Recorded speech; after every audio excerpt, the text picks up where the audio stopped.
Bro, just a couple of dudes. Dudes. Dudes. Just a couple of dudes.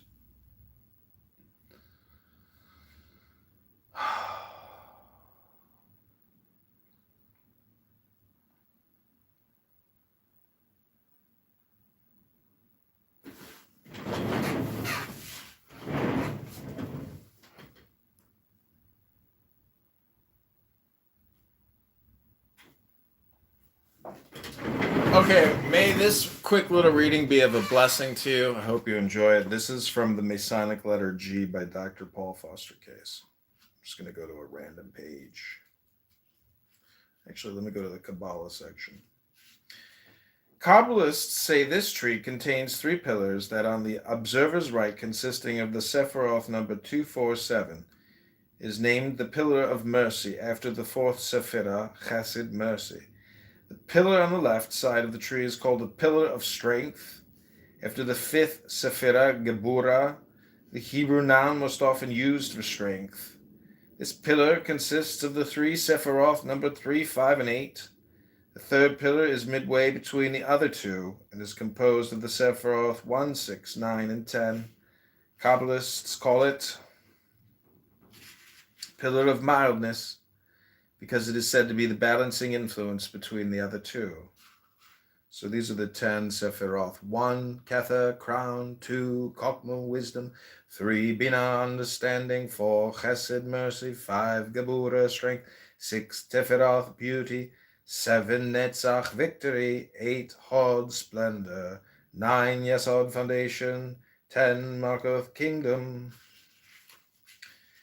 These three Kabbalistic pillars are obviously the supports of the Masonic Lodge, but Masonry names the pillar on the right after the Sephirah number 2 and named Chokmah, wisdom. For the pillar on the left, it retains the Kabbalistic name strength. 2, the Kabbalistic middle pillar, which is also the middle pillar in the lodge, it applies to the name beauty, taken from the title of the Sephirah numbered 6, Tifereth, beauty. All this will be better understood after the reader has inspected the accompanying diagram of the Tree of Life. From the Kabbalah.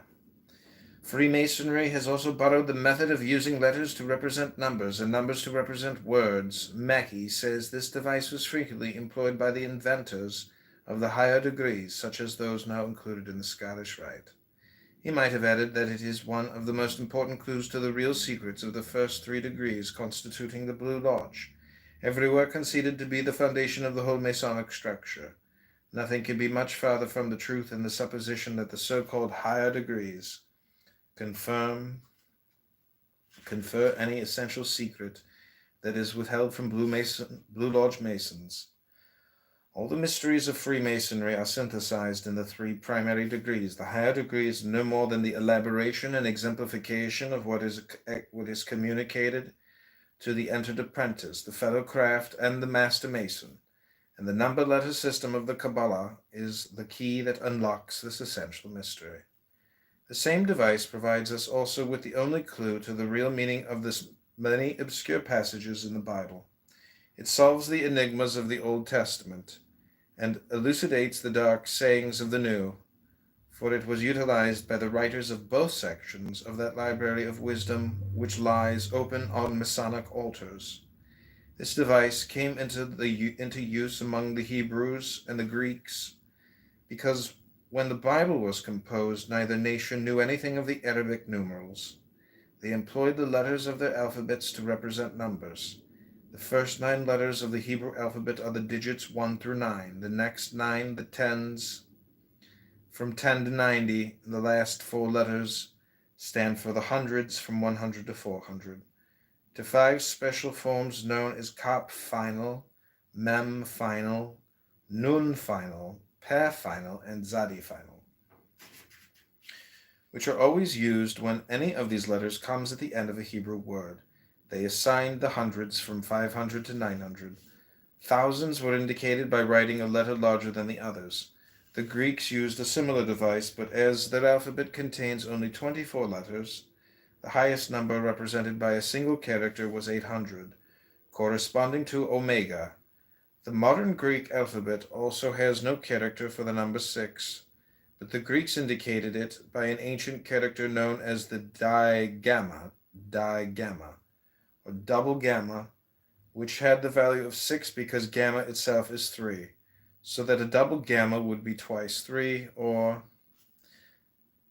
when men used the letters of the alphabet for arithmetical computations, it must often have happened that some numbers formed actual words, such as AB, which is the number 3 in Hebrew and also means father. Once this had been noticed, it would be perfectly natural to adopt special spellings of some other words, if for no other reason than as an aid to memory, just as we remembered the number of days in the month by means of a bit of doggerel. From this to the adoption of a cryptic mode of writing, in which the real signification of a word or phrase might be discovered from the numeral value, was but a short step. Fantastic as it may appear to the modern mind, there is abundant evidence that just this is what occurred in the composition of many passages in both the Hebrew of the Old Testament and the Greek of the New. Thus we find that many names of deity in the Old Testament, including the ineffable name Jehovah, are multiples of the number 13. In the New Testament and in the Christian Gnostic writings, the number 37 occurs repeatedly as a multiple of the names of the epitaphs of Jesus Christ.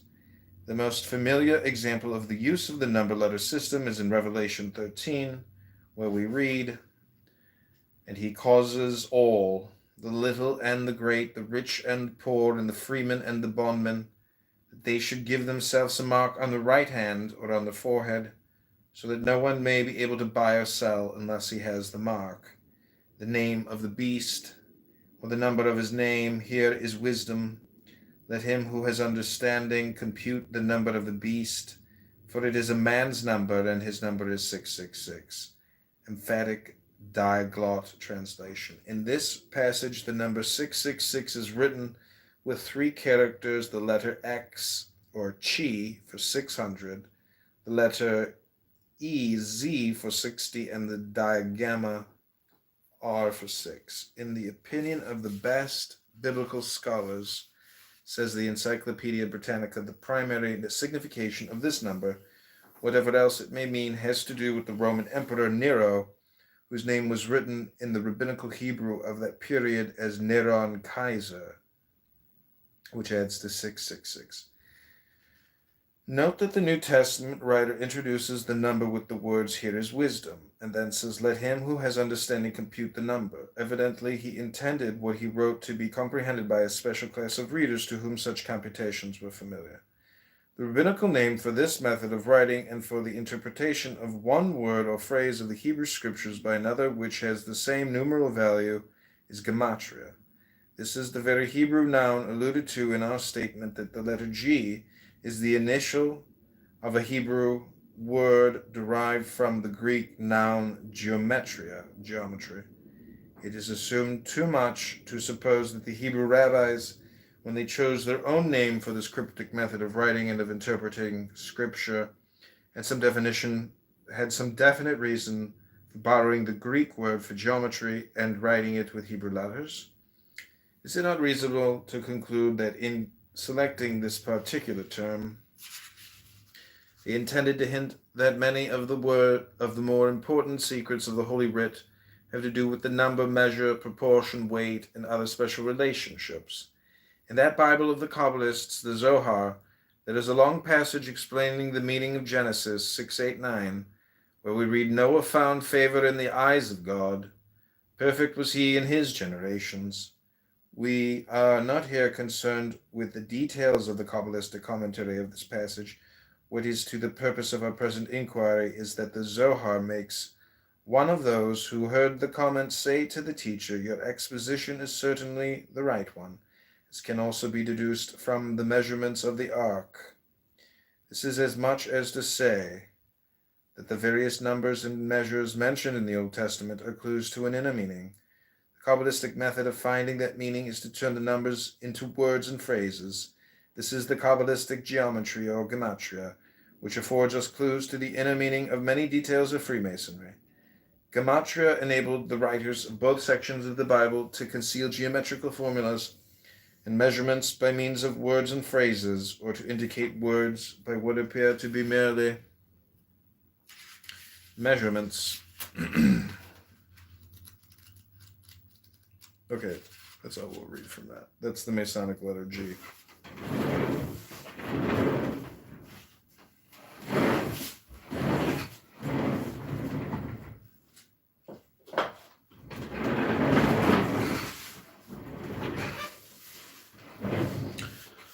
Okay, this is the Adrian Dittman Show. Hope you enjoyed that Toyra study there.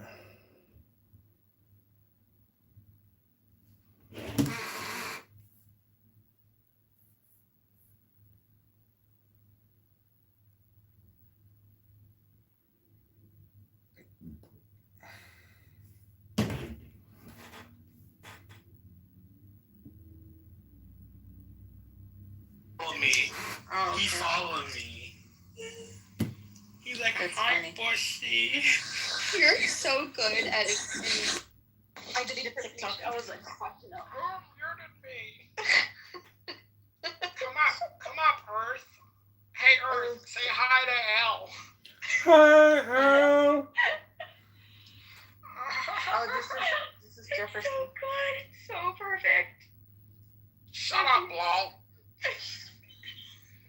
Spot on. Kill yourself. No, that one wasn't No, good. he said like, yes. Nora, I hope Nora dies. No, what did he say? You say it in his accent, Abby. Here comes the fucking wannabe single person who's bearing the fuck up teeth here. Oh, hey, Rico. Hey, Rico. When I was jumping on stage, I didn't hear it. You guys said it. Uh-huh. Been chasing little girls lately in school zones? Ooh. 19's an adult. Yeah. Okay. Well, make sure the wisdom tooth comes out. 19-year-old? He does. He loves that pedophilia shit. Yeah, it's How not old are you? pedophilia. It is kind of pedophilic. It's because she's younger and she was like a fucking child. Like, not even born, probably. She was a child. She was born in 2004, by all sakes. Yeah, so I don't know. Pussy, you're a guy or something like that. You were literally in high school. I know what's happening.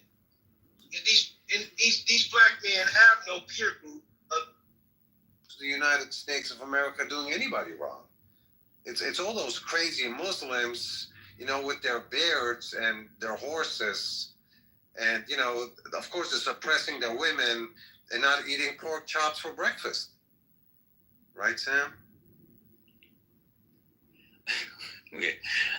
Calling it the United States what do you of say America at this is point, not right? making a great point. God, what in your model explains why Hong Kong and Singapore are rich? Please just answer that question. I've asked you like 6 times. So you're not going to respond to anything that I just said? I was the one that was first talking about Hong Kong and Singapore. You decided to change the subject. Again, we are not I'm begging you to. Justice stealing. But you cannot deny this fact. Just this week, Trump was saying if Saudi Arabia will give me $600 million, I will go for Saudi Arabia.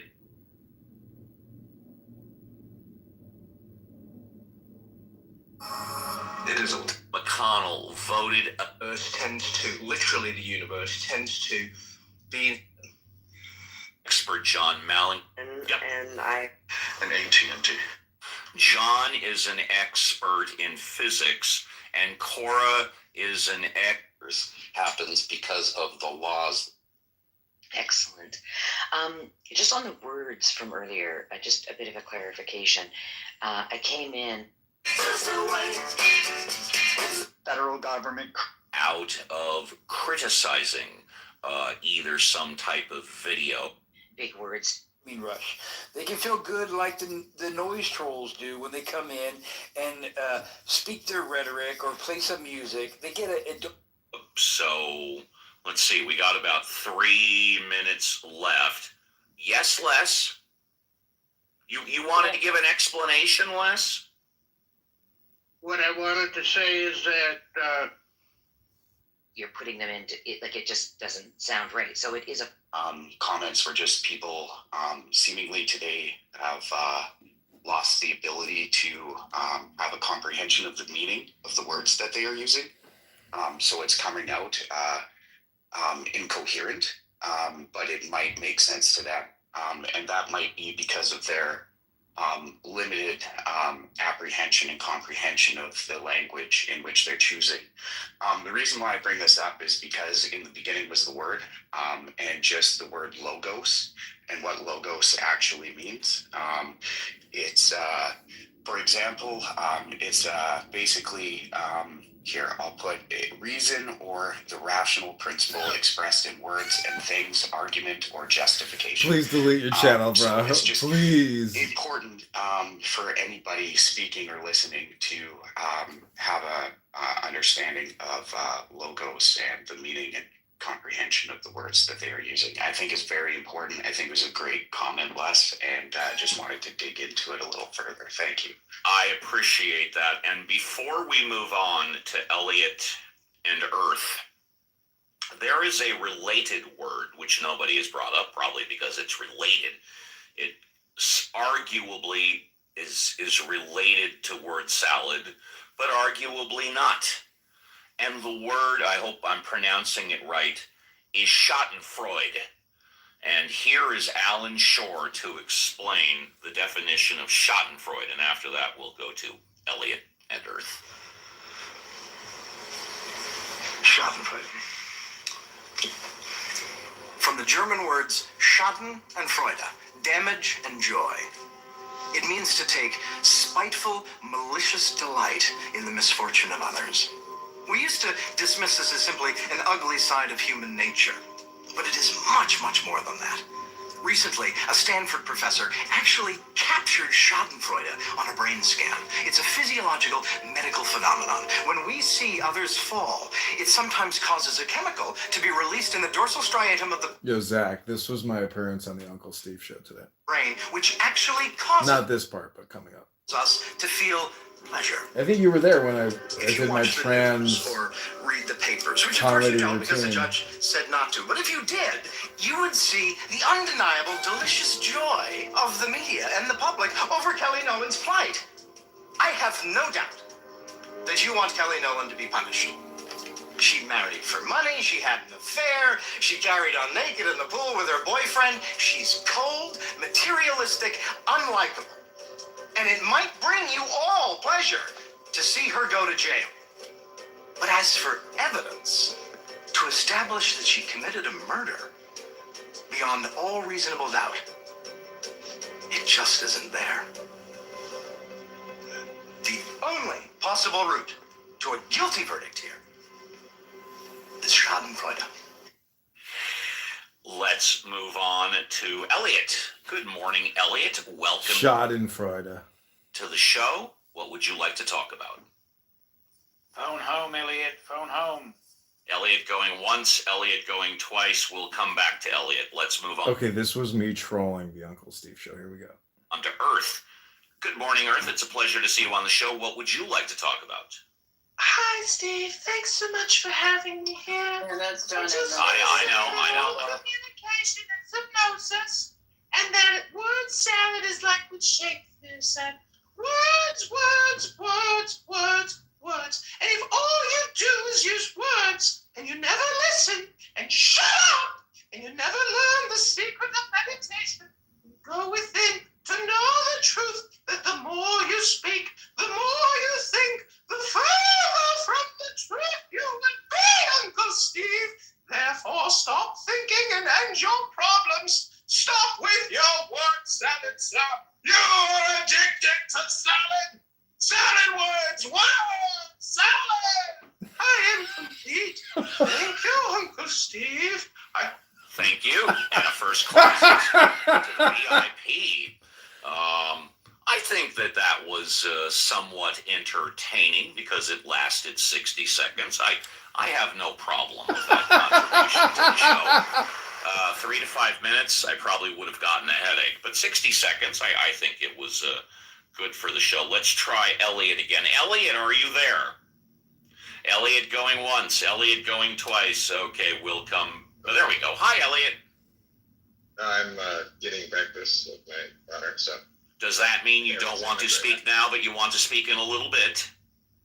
Yeah, in a little bit. All right, go ahead and go on mute. We'll come back to you. So we've got our mandatory break coming up in about 10 minutes, and then the show will go one more hour. So if you're in the audience and you want to come on up, please feel free. You are encouraged to talk about anything. Religion, God, politics, current events, Clubhouse, you, me. And if you need some suggestions on what to talk about, here's what I call the best 2 minutes on Clubhouse. Tonight, for the first time ever, the U.S. using military planes for deporting migrants. President Trump touring disaster zones, signaling he's open to eliminating FEMA. And the Israeli hostages held by Hamas just hours away from being released. Excellent. Just on the words from earlier, just a bit of a clarification. I came in, I didn't hear what Dr. James said, but then I heard Les and you guys, and I just wanted to say, like, well, you could use word salad to be saying somebody's using big words and they don't understand them. Word salad is generally just nonsensical jumble bumble.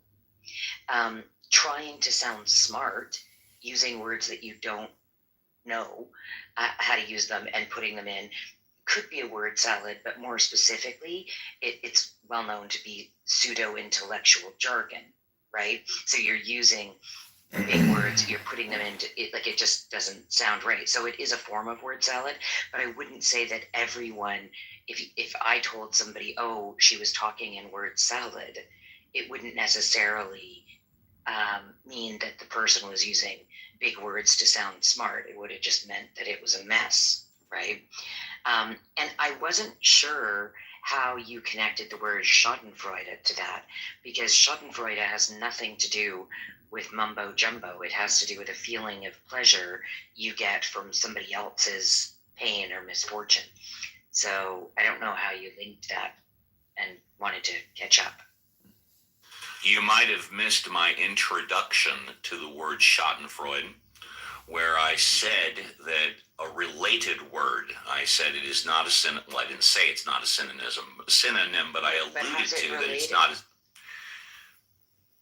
Because when I find that when people accuse other people of word salad, and we had about 4 different definitions, I find some people say that that is word salad because they are getting some enjoyment out of criticizing either some type of video or some type of person for what they talk about. And that is the definition of Schadenfreude. Yeah, but generally that's. Well, I think there's a huge stretch there. I won't go into it because it'd be too boring. But I'd let go of that a little bit, Steve, because that's a huge stretch to get there. Okay, I won't speak anymore. No, actually, I would like everybody to go on mute except for Victoria, because Victoria has a few more minutes left. Her criticism of my using the word Schadenfreude is well placed, and it is true. I just thought I thought I would throw it in there because when people were giving their different definitions of word salad, I thought of the word Schadenfreude. But go ahead, Victoria, if you wish. Well, no, it's just that sometimes we will end up sounding pseudo-intellectual if we make links like that, right? So, and for you to say, oh, because, like, you've got to make a bunch of inferences that the person being criticized first feels pain or misfortune for the other person to feel pleasure in that pain. When people are criticizing the way other people speak or pointing out that it sounds like gobbledygook, they may be having a feeling of superiority or be condescending and a whole bunch of other words. But it's not quite the same as the the word Schadenfreude. Schadenfreude is when it's sort of unrelated. You didn't cause it. You're just feeling, and perhaps you can feel pain or pleasure if you've caused it. But more importantly, it's seeing someone fall or seeing somebody do something or have something happen to them that they would consider very bad, and you get pleasure out of it, right? So it can be in a very bad way, and it usually meant that we're sitting there, like Mr. Burns going, excellent, right? But often people use it in a way where, when people see pranks or something like that, and we get a bit of joy or pleasure from a funny fall if we see something funny. But I wouldn't use it that way. Some people do, but even that is not the same as this. I'm going to get pleasure out of somebody else's pain that I caused them by Just as it wills.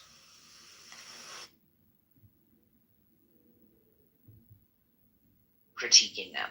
It just didn't link. This is like the gobbledygook that this trans faggot is deciding to lay back upon people. It's like, what is the word salad? Well, let me show you what a word salad is. For me, and that's what I was looking for. I did hear your opening statement on it, that you said it was related, but I think that maybe the word isn't as familiar in your vocabulary as it is in mine.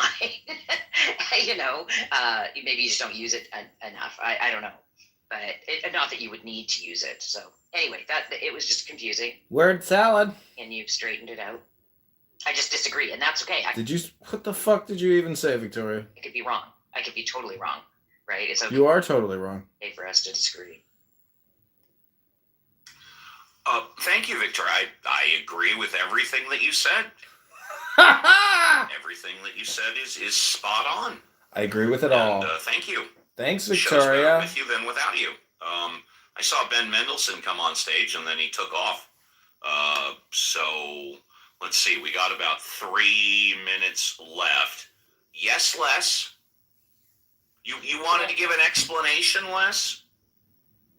What I wanted to say is that my motivation was not Schadenfreude. I know that. I think everybody else knows that too.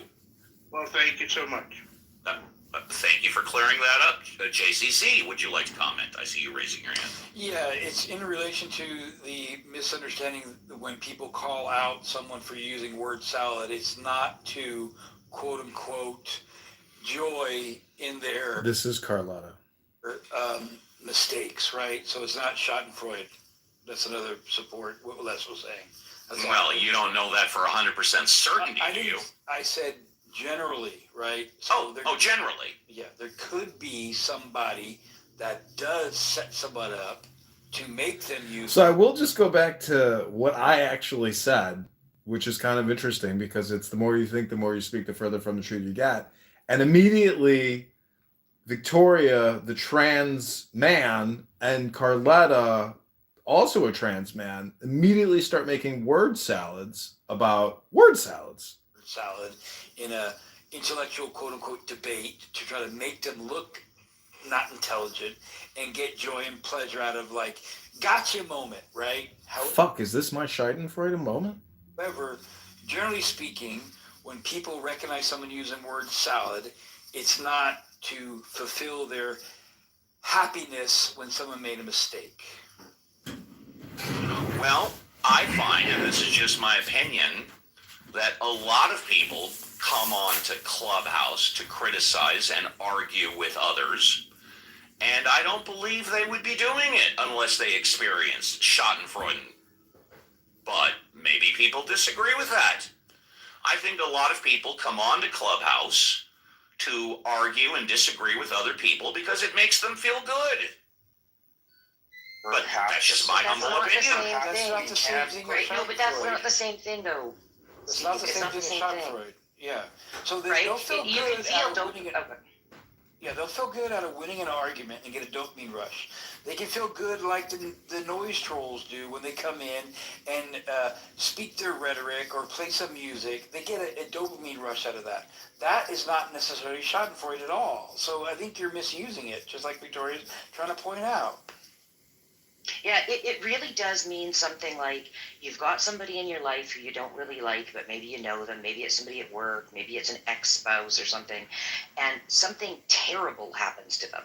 They lose a family member. They break a leg or something like this. Like really misfortunate, right? Unfortunate, I should say. And then you actually feel like, good, fuck them. Good, I'm glad that happened to them. Right? It isn't a good thing. and it isn't, and certainly there might be some people who are in the audience and are listening to a debate and somebody gets pahoned, right? And they might go, yeah, good, I'm glad that person got pahoned, right? But, that it is a little bit of a different thing. So that's why I think, I'm not trying to get any pleasure out of critiquing. I'm just saying I think you're using the word wrong, and you should look into it. And if you disagree, that's fine. You can keep using it that way, and there will be disagreements. Pronouns, please. Consensus, it seems here, doesn't mean that consensus means anything to you, but is that that the word has been reflected wrong here, right? That's all. And, if it was somebody else who I didn't know, I wouldn't get on stage just to tell them, right? It's that, I care about you and your room being accurate. That's all. So I don't get any pleasure out of this. I'm quite uncomfortable. I don't know if you can hear that, but I'm quite uncomfortable right now, which I'm usually not. So perhaps we could look up the etymology of the word, and that might help. Well, I'm on Google right now. I don't know about the etymology of the word. Take it for what it's worth. Google says, quote, Schadenfreude, pleasure derived by someone from another person's misfortune. I'll repeat, pleasure derived by someone from another person's misfortune. Right, and then if you click see more, the origin comes from German, and it's Schaden, which means harm, plus Freud, which means joy, right? So the thing about this whole coming in and owning somebody in a debate, that's not causing harm, and it's not quite joy, right? So anyway, it's just funny to look at these words and break them down and be able to say, I'm glad that I think it was Dude said, let's look at the etymology of it and go harm and joy, right? Well, I'm glad that this happened because this is what I was talking about, and the only reason why I came to stage to talk as well. So it worked. It's working out just fine. And I'm also very glad that after Victoria gave her original share, I said I completely agree with what she said, and I don't disagree with anything she said. I'm glad I said that. But that being said, we are at the top of the hour, and 2 hours in the tank, 1 hour left. Thank you, Dr. James, John, Cora, Scott, for doing the heavy lifting. Everybody else on stage, contributions, shows better with you than without you. Everybody in the audience, we encourage you to come on up and talk about anything you want. We've been speaking a good part of the past hour about words and their meanings and how they're used and how they're not supposed to be used. This seems like an appropriate break song from the Beatles. Don't go away. We'll be right back on Ask the Atheist. I'm pretty much always willing to contribute. And so this particular thing I was thinking about this week, and it's related to a lot of what's been going on in government. I've been reading some kind of insider listserv conversations of clinicians who are employees of the federal government talking about what's been happening this week related to the eradication of DEI as the new sort of executive order policy of choice of this administration. And it seemed like it's really, for some folks who, for example, in my field, DEI is really in some ways at the core of what psychologists do and what people in mental health do, because taking one sort of culture into consideration and all sorts of other things into consideration related to race and mental status, et cetera, sexual orientation, gender orientation, all this sort of stuff is it's really integral to the way we look at people to some degree. And it's at least an aspect of it that is, even within the DSM-5 and ICD-11, this is something that it becomes part of an assessment, is this sort of perspective. And what we do, essentially, is help care for people who are disproportionately affected by, all sorts of different issues. And so the questions have come out, understandably, as people are basically being told and that you need to essentially rat on people who are trying to obfuscate, any programs, any presentations, anything within, any aspect, any level of the care that's being given right now. They're really, this has come in fast and hard. It's kind of, I don't know if it's like a shock and awe campaign to some degree, in terms of what the hoped for impact is. But in any case, what I was going to say is people are really... Everything is now essentially Donald Trump. Everything is essentially a TDS, a reflection, or a TDS segmentation. I don't know. Do you understand what I'm saying? Where all roads lead to Trump now. Essentially, the TDS resistance movement is always there. Trump is the greatest mind virus that has ever come out of the pipelines. And Dr. James, in his field of psychology or psychiatry, if he really is a psychiatrist, I doubt it. But anyways, let's continue listening to the wisdom of Dr. James. Seemingly already within, the federal government having to take action on this. And so what I found really interesting was some of the conversations I've heard between clinicians talking about. So, is this related exclusively to hiring practices? Does this, in effect, make, hiring someone because of, skin color or whatever, does it now allow this carte blanche? Another question was, so does that mean we can just... Now, I will point out what Dr. James said. Skin color or whatever. Lean in all the way to DEI and never hire another white person again? Or does this mean that, white people are basically going to be the color of choice for the next 4 years? It seems like there's a lot of kind of up in the air stuff that's happening, and I'm trying to take a little spaciousness here, so just consider this my fresh five. So... Do you want me to answer that question, or do you want me to answer that question, or do you want to move on with your next topic? Well, Yes. I was taking my fresh five, and I was kind of asking rhetorically. Yeah, thanks. I was, in a sense, I'm asking myself this as I'm talking to you. I'm thinking out loud a bit. And so I am curious if anyone else works for the federal government currently, what the impacts of this policy have been for you in your current circumstance, to whatever level of comfort you have related to this, talking about this. Okay, go ahead, Steve. The change in the federal government stance regarding DEI does not change the fact that we have protected classes in America. What are the protected classes? Skin color, race, religion, age, sex, whistleblower, and I believe sexual orientation. Those are the big seven. You are not allowed to discriminate by hiring and firing on any of those issues. If you hire or fire someone because of any of those protected classes, regardless of DEI, you are committing a violation against somebody's civil rights. So that is the answer to part of your question. As far as... Yeah, go ahead. I just wanted to follow up.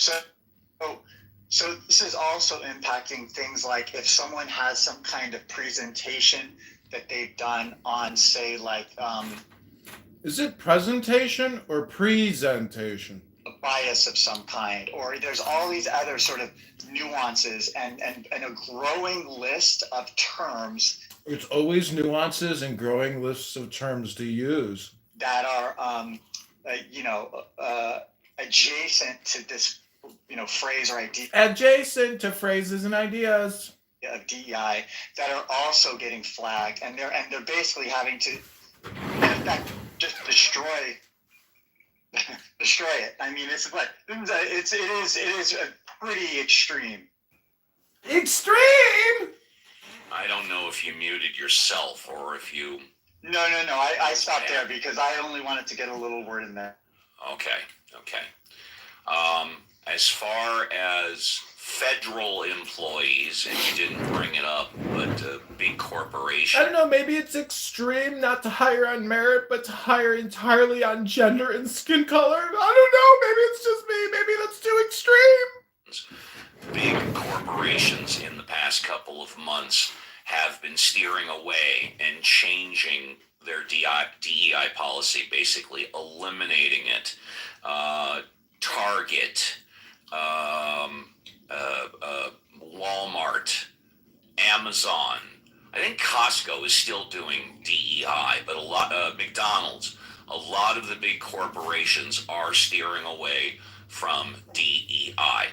The pendulum is swinging. However, if anybody wants to talk about, Steve, I would like to just mention something, if I could. Sure. Let me just finish it. Dr. James did raise the issue. If anybody works for the federal government and you want to talk about it, that's fine. But go ahead, Andrew.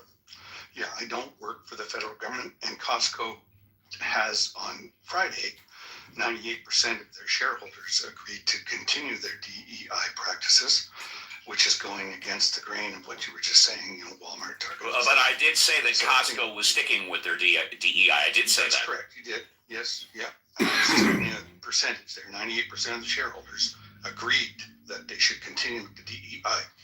Now, I was in a room the other day, and a person came in who is disabled and works for the federal government. And I think, and this goes kind of like to the words. How do you work if you're disabled? Instead of classifying people as disabled, they're using the term infirm. And I think that's really, really scary myself, because infirm, INFIRM. Correct. Go ahead. She was saying. So, I don't know. I don't work for the federal government, but this is what came down in a letter to her department and her place of work. So I think that's very much a backtrack in our understanding of disability. And it lets in this whole idea that because you're disabled, you're unable to do the job. And we already have that fallacy.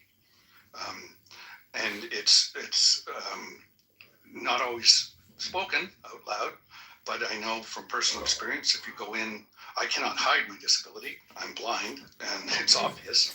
Other people don't have to disclose, and you would never know. But I've had the experience where I've gone in for a job interview. I don't get the job. They don't state that it's because I'm blind or visually impaired, but the inferences are there nonetheless. You get ghosted, and you don't get a reason as to why you're not hired. That's fine. But definitely, I think there is a bias that's there, and but overall, disabled people are less likely to be employed overall because they're disabled. Public. So to utilize the word infirm, I think, just adds into that whole narrative and reinforces it, and it's unfortunate and very discouraging. And I'll end there. Thanks so much. And thank you. And by the way, I forgot that protected class disability. Disability is clearly a protected class. If you discriminate by hiring or firing based on disability or violating someone's civil rights. Add a little bit here. Yeah. She also mentioned that basically they're going to come into the workspace and reevaluate everybody that they consider, quote unquote, infirm, to see if they actually have the qualifications to do the job. So, see how that goes. Thank you. Jane is new on stage. Good morning, Jane. Hey, Steve, thanks. Yeah. I wanted to just maybe infuse a bit of what I think is happening. The DEI as an umbrella term is it's horribly not useful. It's useless, I would say. What is being attempted to be legislated, it's not an executive order, as we know. But one, I don't think the whole frame of protected class is going to be in existence in the near future, Steve. I think the dismantling of civil rights is what is actually, and I don't know, actually at play. As far as the federal government, the downstream impact in organizations is how do we comply with what our government requires us to do? And I know you know that. So I expect at the source this will get changed. But in the meantime, what companies have been doing is rolling back or changing. And I hope to God no one hears this as change the words. That doesn't matter. It will not help you, will not save you. Let it go is my advice to people who have any direct influence over DEI in their organizations. But here's what don't worry about it anymore on hiring targets. Because you know what, Steve? That was so close to quota that some of us who were in these roles knew, one, the powers that be, they don't want that, don't like it. You use up all your credibility trying to say, well, it's not a quota, it's a target. It's bullshit. It didn't work very well. So that's going, I think, race-based especially. But I think it's going to be broader, Steve. Any categorization, culture, ethnic, sexual orientation, all of these things that were counted so that companies, not talking about the federal government, could say, well, we make these great claims. Our employment brand is the shortcut for saying that about usually fairness, we want you to belong here, this is a great place to work, and all of those claims. I think the only way that anyone is influencing in today's workplace has a shot is to say, but do we want all the employees, including those who are no longer allowed to count? Do we still want everyone who's working here to experience that promise? So, it's a little bit of detail on how to work around what's always been there, Steve, in my career, is nobody wants quotas. They don't want to count. It immediately invokes feelings of preference, preferential treatment. So it really is the focus. As far as human beings working together, all those same quote identities who work there one day are there the next day until the patterns of, exclusion start being unmanaged. Umbrella term is because I am and I whether from receiving public Grandchildren.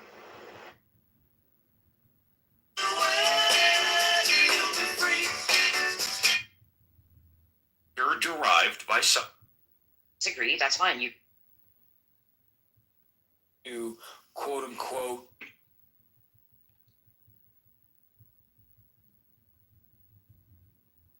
cities are.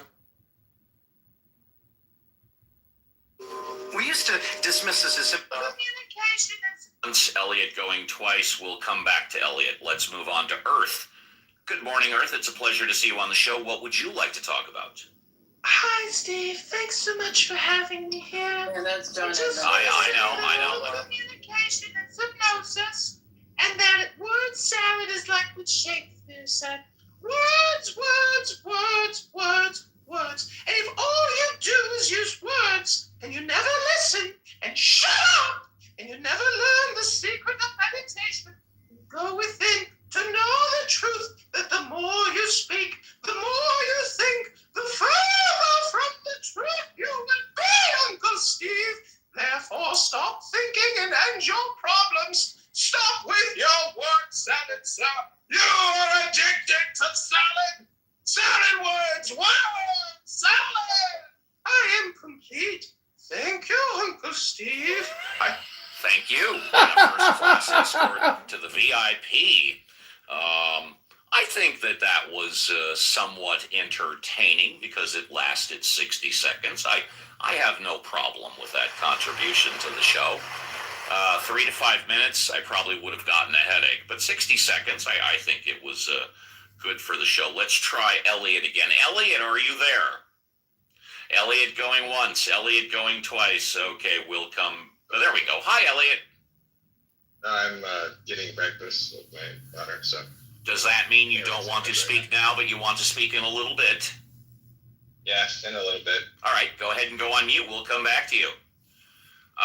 So we've got our mandatory break coming up in about 10 minutes, and then the show will go 1 more hour. So if you're in the audience and you want to come on up, please feel free. You are encouraged to talk about anything. Religion, God, politics, current events, Clubhouse, you, me. And if you need some suggestions on what to talk about, here's what I call the best 2 minutes on Clubhouse. Tonight, for the first time ever, the U.S. using military Republicans voted against. And the giant pandas go.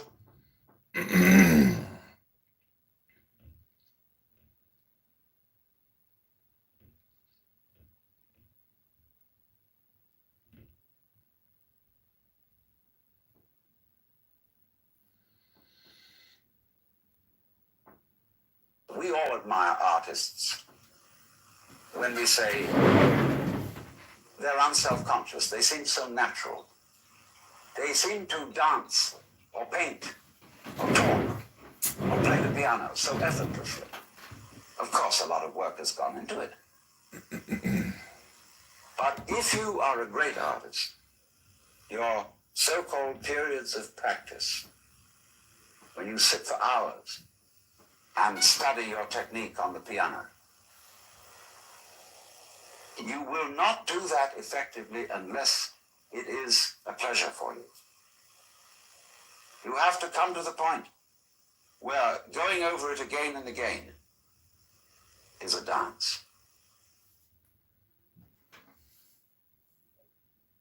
Don't stay. We all admire art.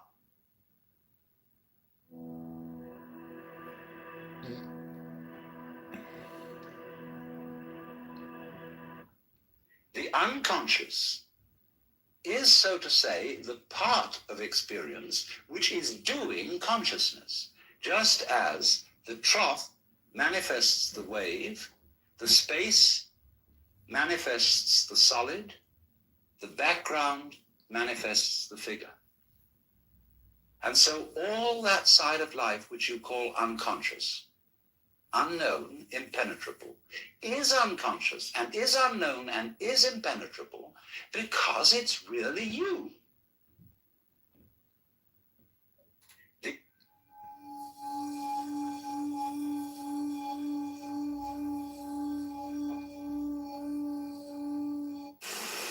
Hindus use incense, Buddhists use incense, Mohammedans use incense, Catholics use incense. But there came a break at the time of the Reformation when incense was somehow given up. Oh, Hebrews use incense too, or used to. And why is this? Why this repression of the sense of smell? I don't fully know the answer to that question, except to say that I do know that it is repressed. And that it's a shame. We're depriving ourselves of a whole world of wonder, because the nose is just as sensitive as the ears, and there can be music for the nose in the same way as music for the ears, and the same way as there can be glories for the eyes, there can be glories for the nose. And I don't know why we're so diffident, so uptight about admitting that we have noses. It's shocking news for us, for the human race, for our pride. You're only making a mess by trying to put things straight. You're trying to straighten out a wiggly world, and no wonder you're in trouble. So you can't do anything. So you can't transform yourself. And what can you do? What happens then if you actually realize you've come to a dead end? What happens when you just wait? There's nothing you can do. You watch.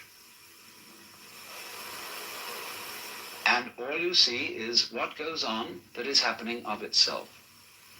You're breathing, the wind is blowing, the trees are waving, your blood is circulating, your nerves are tingling. It's all going on of itself.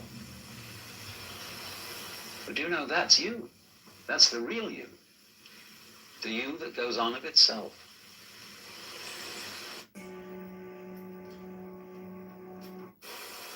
People say, well, you can't change human nature overnight. You're asking us to give up the ego. And that's the most difficult of all things to do. Actually, it isn't. Because the ego doesn't exist. But of course, if you try to give up your ego with your ego, then it'll take you to the end of time. Because this is the point. You can't transform yourself. You can't make yourself sane. You can't make yourself loving. You can't make yourself unselfish. And yet it's absolutely necessary that we be that way. It's absolutely necessary. If we are going to hand over the direction of nature to nature, which is what it comes to, it's absolutely necessary that we let go of ourselves, and it can't be done. Not by anything that we call doing it, acting, willing, or even just accepting things. You can't do it. Why? Because you don't really exist as that kind of a separate ego or personality. It's just an idea based on a phony feeling.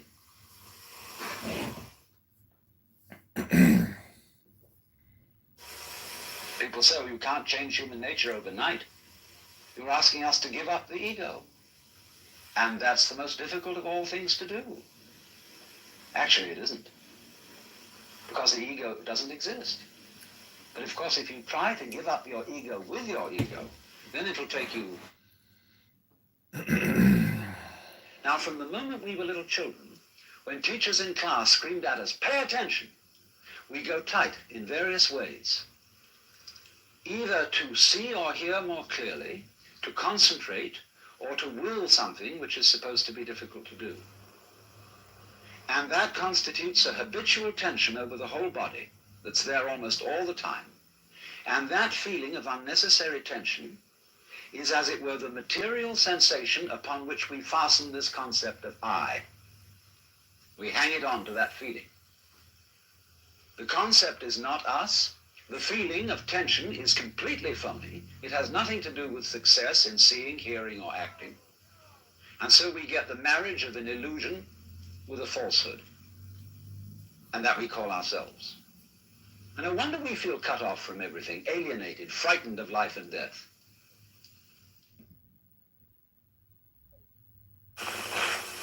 But you know, when people talk about very deep things, they never...